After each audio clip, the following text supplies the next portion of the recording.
Mesdames, Messieurs, bonsoir et bienvenue dans cette édition. Dans l'actualité de ce mercredi, 1 an après la mort de Fallou Sène, les étudiants réclament justice. Dans 3 mois, si le coupable n'est pas arrêté, les étudiants de l'ICAD promettent de descendre dans la rue. 12 morts et une trentaine de blessés en 48 heures. C'est le bilan des accidents de Thiaroye et de Nioro. Comment stopper cette spirale? Quelle est la responsabilité de l'homme dans ces accidents? 600 morts en 2018, un décompte macabre qui peut évoluer si rien n'est fait en 2019. Nouvelle attaque au Sahel, 17 soldats nigériens ont été tués après une attaque près de la frontière malienne. Ce bilan provisoire pourrait s'alourdir. Plus de détails dans un instant. Voilà pour les titres. Le développement, c'est tout de suite.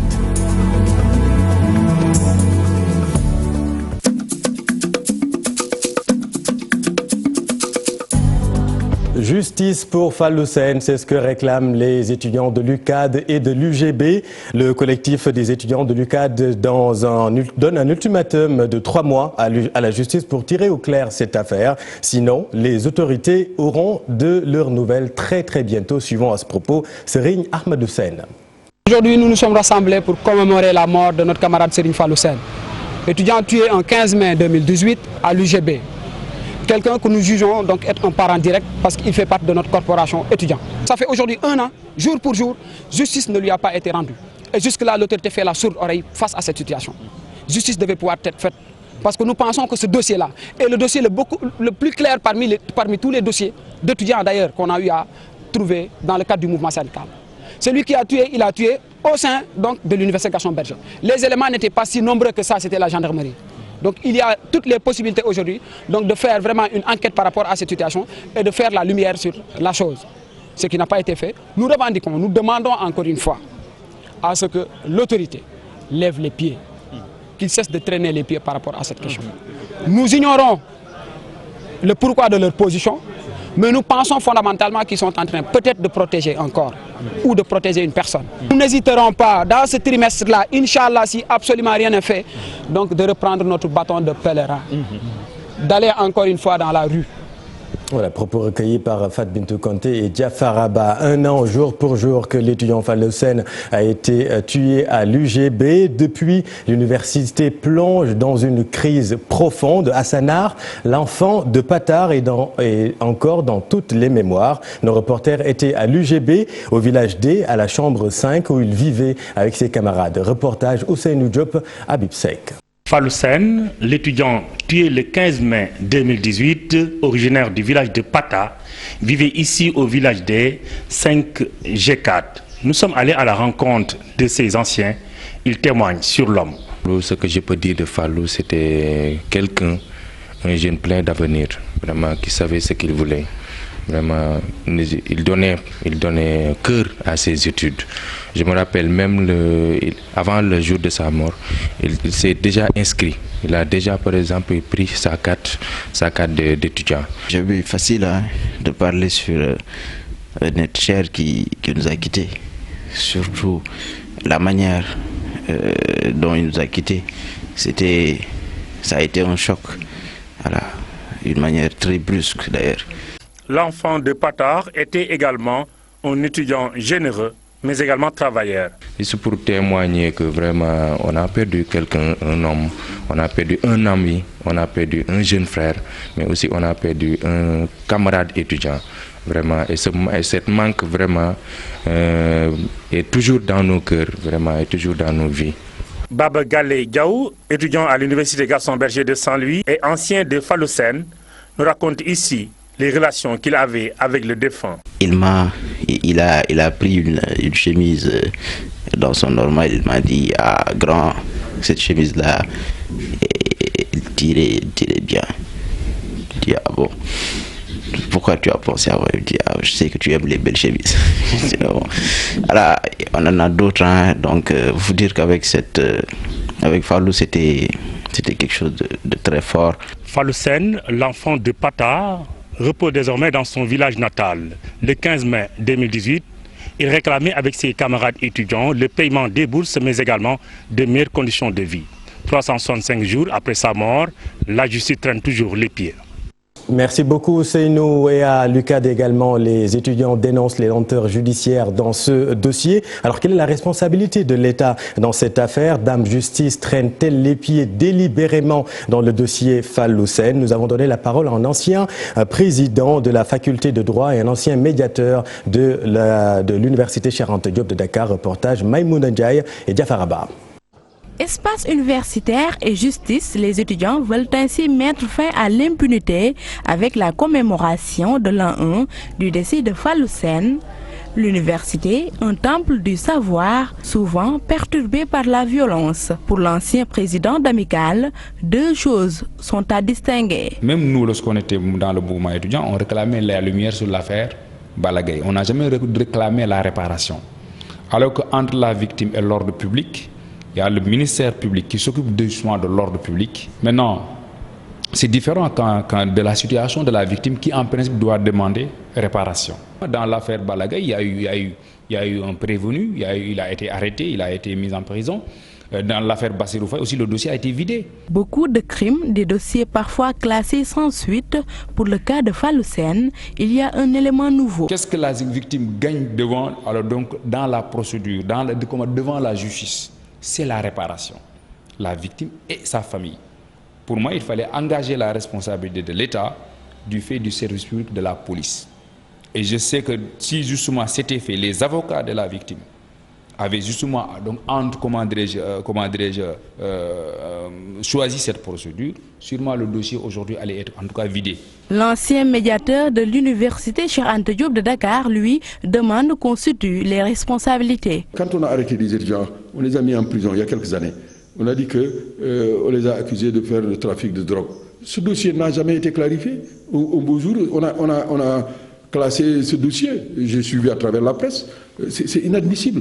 Or, la poste et la douane sénégalaise auraient dû dire clairement qui avait pris le premier paquet contenant la drogue. On n'a jamais clarifié ces choses. En attendant la suite, nos interlocuteurs plaident pour un espace universitaire apaisé. Justement, Maïmouna, pour un climat apaisé dans nos universités, la création d'une police universitaire est encore agitée. C'est presque devenu une ritournelle. Vous avez entendu chez nos confrères de la radio Futur Média le directeur du Centre des œuvres universitaires de Dakar, Abdoulaye Sao, parler de sécurité des étudiants que de police universitaire. Quoi qu'il en soit, un toilettage des textes s'impose pour préserver la sécurité et les libertés au sein des universités. C'est l'avis du professeur Bouba Diop. Le dernier texte qui a été élaboré, c'était au moment où il n'y avait pas beaucoup d'universités. Aujourd'hui, il y a beaucoup d'universités qui sont créées au Sénégal et les universités n'ont pas les mêmes physionomies. Vous savez qu'à Dakar, il y a un campus social, il y a un campus académique. À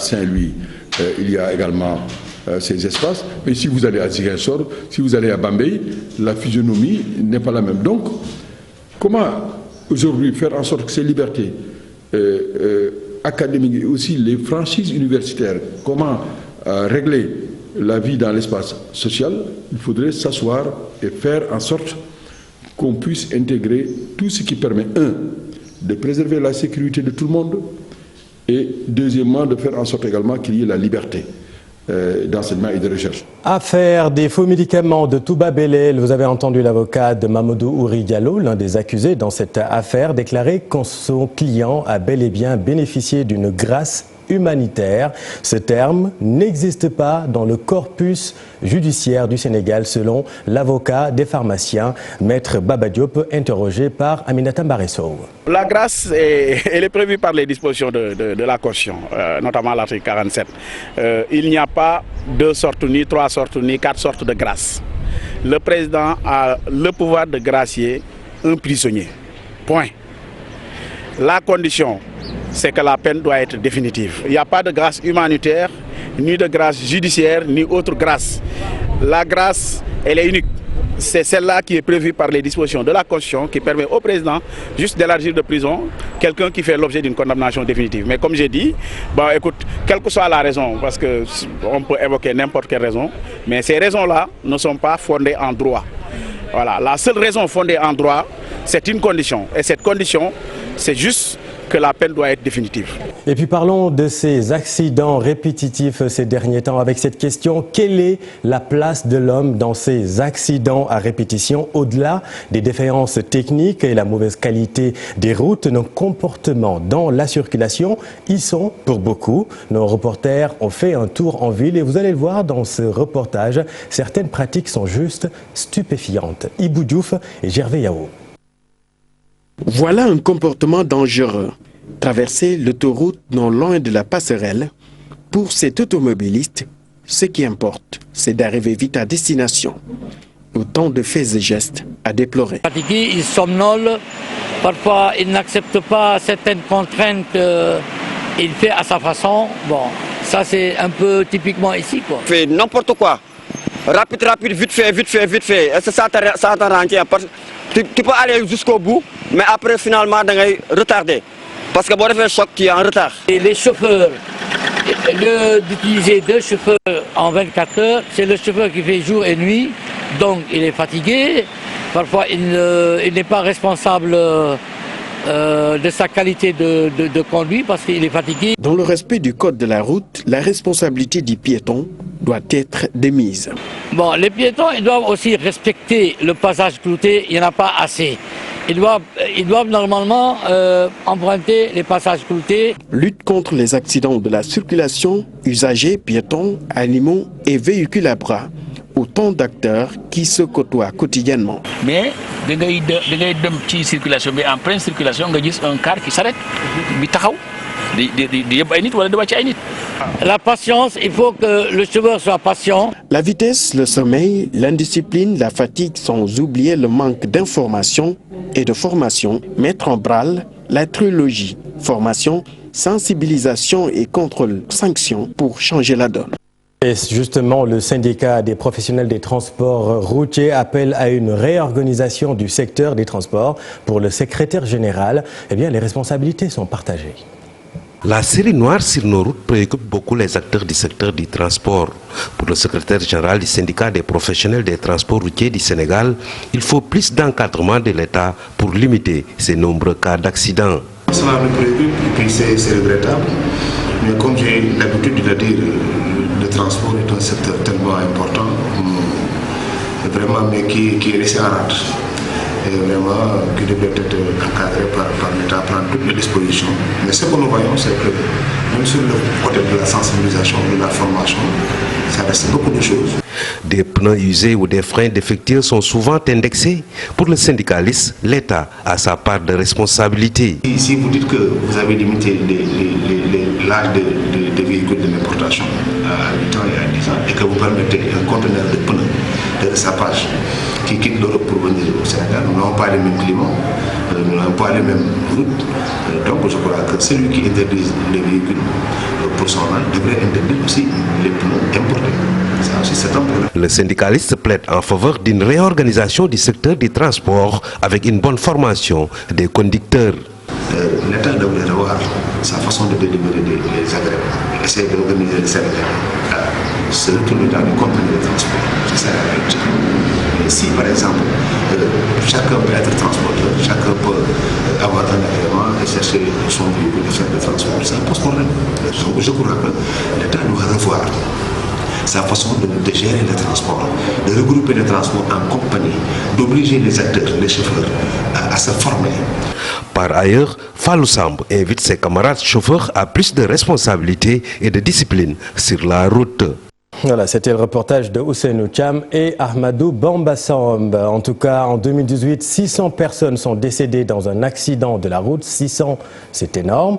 Pour cet assureur interrogé, il urge de revoir donc la réglementation dans la circulation. Mieux, il faut créer un centre de formation pour les chauffeurs professionnels. C'est l'avis de ces assureurs, Aïssatou Gueiba, Gervais Yao. La sécurité des citoyens de plus en plus menacée par la fréquence des accidents de la route. Des chiffres qui inquiètent les spécialistes en la matière. L'heure est venue de trouver des solutions face à cette situation alarmante. Les 600 morts dont on parlait tout à l'heure, on va les déplacer. C'est-à-dire qu'il faut absolument aujourd'hui qu'on essaye de renverser la tendance.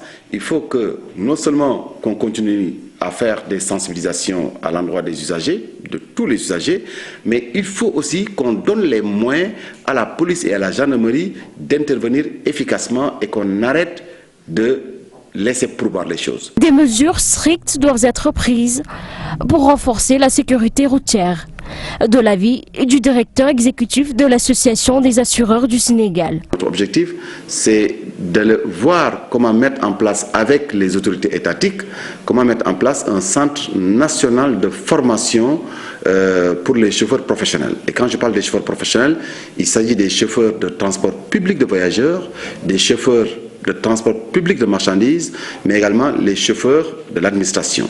Il faut que l'État aille au-delà. Et aller au-delà, c'est quoi? C'est brandir des mesures assez efficaces, je dirais même des sanctions exemplaires qui permettront à tout conducteur, à tout utilisateur de la route d'être prudent et de conduire dans le respect de la règle. Le Sénégal s'est fixé un objectif de réduire les accidents de la route à moins de 35%.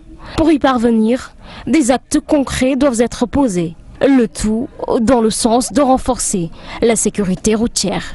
Merci beaucoup Aïssatou, et voilà pour cette large page consacrée aux accidents de la circulation. Si le pitbull qui a attaqué le talibé à Pékin avait été bien dressé, il ne s'acharnerait pas sur ce jeune garçon. C'est l'avis d'un dresseur professionnel que nous avons rencontré. Le dressage, c'est ce qui peut transformer un vilain chien en un gentil toutou. Koumba Amatlo et Amadouba. Le chien est le meilleur ami de l'homme, dit-on. Un ami qui peut toutefois se montrer très agressif et très dangereux. Cette situation s'est présentée récemment avec l'histoire du pitbull qui s'est violemment attaqué à un jeune talibé de 15 ans, d'où la nécessité d'un bon dressage qui peut être synonyme de sécurité. On peut toutefois en élever chez soi, mais il faut qu'il soit bien dressé.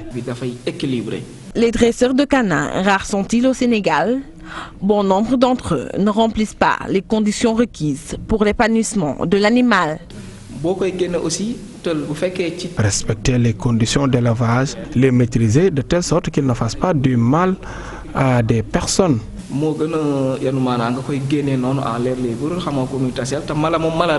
L'agressivité d'un chien peut également s'expliquer par le couplage de deux canins de même race et du même groupe sanguin. Il faut également tenir en compte les groupes sanguins et éviter de mettre en couple deux chiens de même groupe, car leur progéniture peut être très dangereuse. Le chat, un animal de compagnie qui peut également assurer la sécurité. Le plus souvent, il est utilisé dans le gardiennage, mais aussi par les forces de l'ordre pour mener à bien leur enquête. Voilà, merci Koumba. Et puis, pan sur le bec, les autorités, le sous-préfet de Pékin a déclaré à Africa Tchèque que le pitbull n'a pas été abattu. Le chien est isolé parce qu'il constitue un danger pour les populations. Dans le chapitre politique concernant le dialogue national, les quatre candidats de l'opposition à la dernière présidentielle affirment leur adhésion totale à la position exprimée par le Front national de résistance. Quelles concessions l'État devra-t-il faire pour permettre à l'opposition de prendre part au dialogue national? Pour donner du sens à ce dialogue, justement, le pouvoir doit prendre en considération les propositions des opposants selon ce politiste. Voyons tout cela avec Moudoufal et Mohamed Djek. L'opposition qui avait adopté une attitude radicale semble changer de position.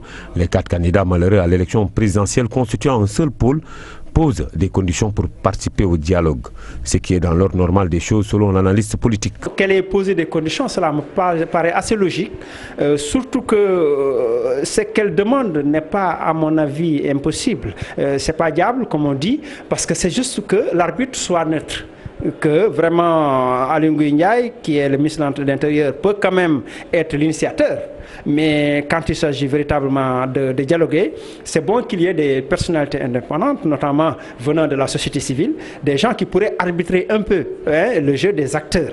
Des conditions que le pouvoir doit prendre en compte afin d'incarner la démocratie dans toute sa noblesse. La République, ce n'est pas les lois, ce n'est pas forcément l'administration, c'est l'esprit chevaleresque, c'est l'élégance, c'est extrêmement important. Abdou Diouf avait fait preuve d'élégance en la matière. Abdoulaye Wade également. Et je pense que Macky Sall n'a pas le droit de faire moins que ses prédécesseurs. Et en la matière, il n'a jamais fait de concession, je vous le rappelle. Il est temps, et je pense, que d'en faire un tout petit peu, d'autant plus qu'ici, ce qui est demandé simplement, c'est qu'il y ait une commission ou simplement une personnalité neutre qui puisse un peu arbitrer le jeu des débats.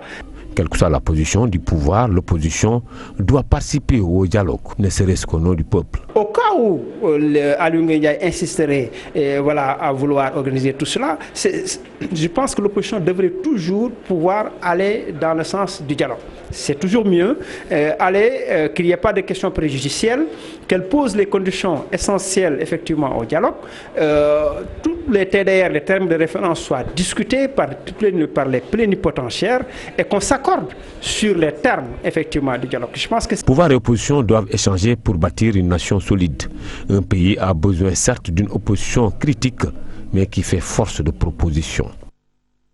Merci Modou. Le Centre hospitalier national d'enfants Albert Royer abrite une mission ORL de consultation et de chirurgie en collaboration avec Assistance médicale Sénégal et la chaîne de l'espoir du Luxembourg. Les deux entités vont prendre en charge plus de 20 enfants dans ce cadre. Aïssa Toupaye, Modou Diop. Pathologie fréquente, l'otite touche souvent les enfants. À cet effet, une mission ORL de consultation et de chirurgie en collaboration avec Assistance Sénégal et la chaîne de l'espoir du Luxembourg vont prendre en charge plus d'une vingtaine d'enfants. Ce partenariat qui a pour objectif principal les soins spécialisés au niveau des enfants. Et donc Assistance médicale Sénégal a signé une convention de partenariat avec l'hôpital Albert Royer pour organiser tout ce type d'intervention dont l'un des partenaires est la chaîne de l'espoir France, la chaîne de l'espoir Belgique, qui collabore donc avec toutes les autres chaînes de l'espoir, y compris la chaîne de l'espoir Luxembourg. Donc sur cette mission-là, donc on organise des missions ponctuelles, mais également un programme qui va se dérouler sur 5 ans, qui concerne également les projets d'établissement. Donc Assistance médicale Sénégal apporte un appui dans les projets d'établissement, dans le projet d'établissement de l'hôpital Albert Royer, essentiellement au niveau des soins spécialisés. Un partenariat en vue de former aussi d'autres spécialistes en la matière. Donc ça fait 2 spécialisés qui se croisent en matière de formation. C'est surtout ça qu'il y avait d'intéressant à voir aujourd'hui. Il y avait un besoin de collaborer avec le jeune service d'ORL pédiatrique. Et étant donné que nous sommes très amis avec la chaîne de l'espoir Luxembourg et très amis avec la chaîne de l'espoir Belgique et que nous nous sommes formés il y a 3 ans, ils sont venus vers nous pour accompagner cette mission belge. Quelques opérations effectuées ont été bénéfiques aux patients. On avait opéré autour de 19 patients. L'évolution a été favorable pour tout le monde. Aujourd'hui, nous sommes à 14 patients et l'intervention s'est bien passée pour tous les patients qui ont été opérés et nous n'avons pas encore noté de complications. Amygdalectomie, masse cervicale, kystectomie, entre autres pathologies prises en charge par la chaîne de l'espoir du Luxembourg. Depuis 10 ans, en partenariat avec l'hôpital Aristide Albert Royer, et ceci du 11 au 17 mai 2019. Célébration ce mercredi de la journée internationale des familles au Sénégal. Nos enseignants regrettent l'éclatement des familles. Les enfants quittent de plus en plus le domicile familial. Les petits-enfants délaissent papy et mamie pour les écrans tactiles. Dans ce reportage de Mohamed Samb et Modou Diop, vous allez voir, les grands-parents font la boue. Une ambiance bon enfant à Ouakam, chez la famille Faye. La complicité et l'entente règnent en maître mot au sein de ce foyer, comme dans les familles traditionnelles. Nous n'avons jamais osé désobéir à nos parents, contrairement aux jeunes d'aujourd'hui qui ne respectent plus leurs parents.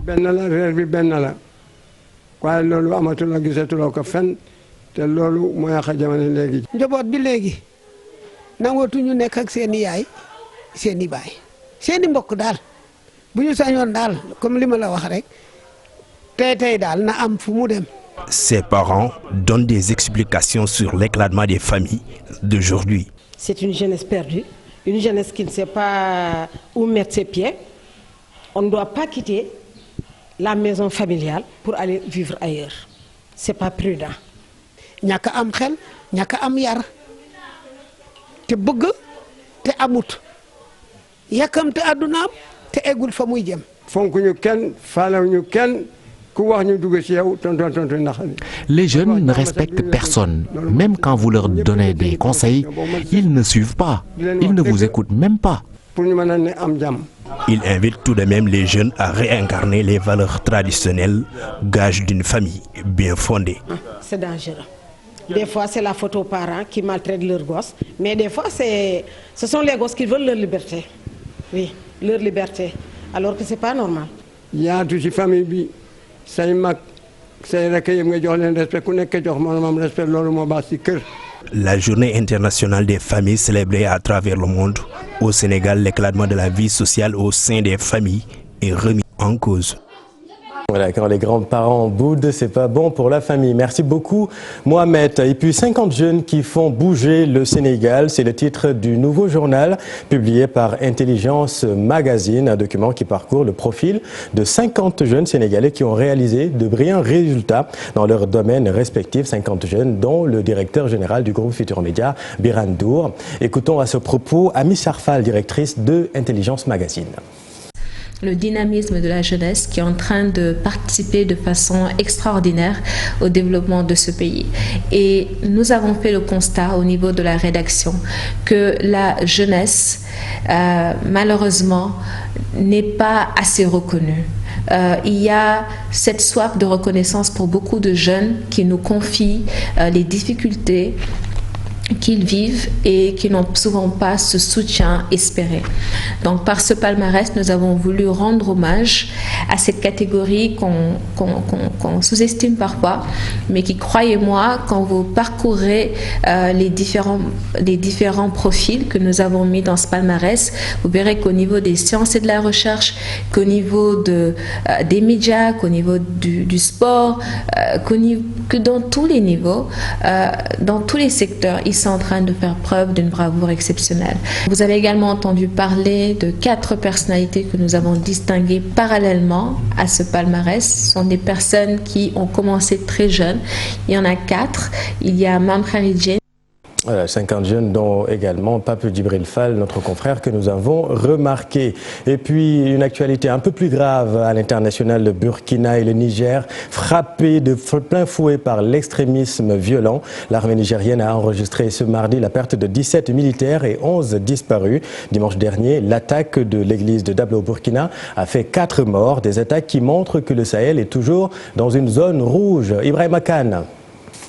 Au moins une dizaine de soldats nigériens ont trouvé la mort dans la nuit de mardi à mercredi dans une attaque terroriste dans la région de Tillabéri, non loin de la frontière avec le Mali. Le deuxième attentat en 2 jours après celui perpétré lundi dans une église près de la frontière avec le Burkina Faso. Des attaques terroristes contre des communautés religieuses qui commencent à devenir monnaie courante dans cette partie de la sous-région. Au Burkina Faso, ces attaques se poursuivent à un rythme quasi quotidien. Le 12 mai, une église catholique a été prise pour cible par des hommes armés à Dablo, dans un village dans le centre du nord du pays. Le lendemain, c'était au tour de 4 pèlerins catholiques de se faire exécuter par des hommes armés, des victimes qui participaient à une procession chrétienne organisée pour amener une statue de la Vierge Marie dans un village voisin. Depuis un certain temps, on assiste à une recrudescence des attentats terroristes dans le Sahel, particulièrement ceux visant des communautés religieuses. Une situation qui devient de plus en plus alarmante dans cette zone où il ne se passe plus une semaine sans que des attaques terroristes ne soient perpétrées. Et puis toujours parlant de terrorisme, une quinzaine de gouvernements, dont le Sénégal et les plus grandes entreprises du numérique, ont signé un engagement aujourd'hui à Paris, un engagement commun pour limiter la propagation de contenus violents en ligne. Les États-Unis, quant à eux, n'ont pas signé l'appel de Christchurch. Voyons tout cela avec Daniel Diouf. 3 présidents de la République, 5 premiers ministres, 1 roi, un vice-président et 8 représentants de l'industrie des nouvelles technologies autour de la table. Tous réunis ce mercredi à Paris, à l'invitation des gouvernements français et néo-zélandais pour signer ce qu'il est communément appelé l'appel de Christchurch, un texte de 4 pages qui définit de grands engagements pour lutter contre la publication et la propagation des contenus terroristes et de violences extrémistes en ligne. Un ensemble d'engagements volontaires pris par ces gouvernements et entreprises soutenant l'appel. Le but étant d'entamer un travail de collaboration et de réflexion sur le long terme à propos des contenus terroristes en ligne. Les gouvernements présents à la rencontre s'engagent à lutter donc contre les causes du terrorisme et de la violence extrémiste, à appliquer les lois déjà existantes dans leur pays pour punir la diffusion de contenus problématiques ou à garantir que les médias traitent de manière éthique les attentats en diffusant des images de manière responsable. Une vingtaine de pays ont officiellement signé le texte, parmi eux le Sénégal. En revanche, les États-Unis ont annoncé qu'ils ne signeraient pas l'appel de Christchurch. Du côté des entreprises qui soutiennent l'appel, les réseaux sociaux, Twitter et Facebook, Microsoft, Google, Amazon, entre autres. Pour rappel, ce texte est une initiative de la Nouvelle-Zélande en réaction à l'attentat de Christchurch où un terroriste d'extrême droite a tué 51 personnes dans 2 mosquées, filmant et diffusant en direct son massacre sur Facebook. Et puis un mot de sport avant de boucler cette édition. En basket, Coupe du Maire de Dakar. Dakar Université Club et AS Douane qualifiés en demi-finale. Ils ont sorti en quart de finale cet après-midi respectivement. L'AS Ville de Dakar 75-51 et Guédiawaye Basket Academy 75-56. La suite des quarts de finale se joue ce jeudi au Stadium Marius Ndiaye. Au programme à 15h, West Ouakam Saltigué et 16h30 Mermoz Asfa. Voilà, c'est la fin de cette édition. Merci de l'avoir suivi. On se donne rendez-vous demain pour le JT de 20h. La suite de vos programmes sur TFM. Eh bien, Quartier Général comme tous les soirs sur TFM. Restez avec nous. Vous êtes au bon endroit. Bonne soirée.